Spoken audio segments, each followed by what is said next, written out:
జై జై జై జై గణేశ జై జై జై జై జై జై జై జై వినాయక జై జై జై జై జై జై జై గణేశ జై జై జై జై జై జై జై జై వినాయక జై జై జై.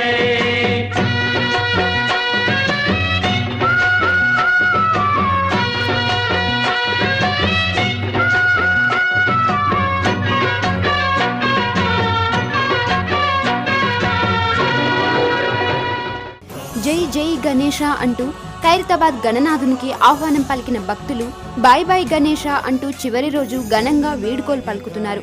10 రోజులుగా భక్తులతో పూజలందుకున్న వినాయకుడు ఇక సెలవు తీసుకోనున్నాడు. పలువురు ప్రముఖులు ప్రజలు ఖైరతాబాద్కు తరలివచ్చి గణనాథుని దర్శించుకుంటున్నారు. గణపతి బొప్ప మౌర్య ఆదాలడ్డు కాళియా అనే నినాదాలతో ఆ ప్రాంతమంతా మారుమోగింది.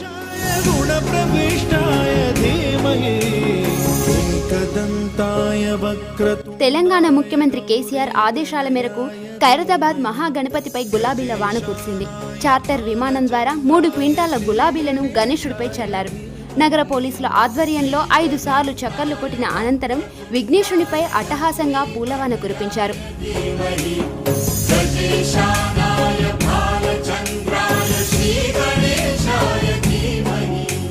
పూలవర్షం చూసేందుకు భక్తులు ఖైరతాబాద్కు పోటెత్తారు. సందర్శకుల తాకిడితో ఆ ప్రాంతమంతా సందడి వాతావరణం నెలకొంది. వాహనాల రద్దీతో ఖైరతాబాద్ కిక్కిరిసిపోయింది. వాహనాలు కిలోమీటర్ల మేర నిలిచిపోయాయి. ఖైరతాబాద్ వినాయకుని విగ్రహం వచ్చే సంవత్సరం నుంచి ఏటా 1 అడుగు చొప్పున తగ్గించనున్నట్లు నిర్వాహకులు తెలిపారు.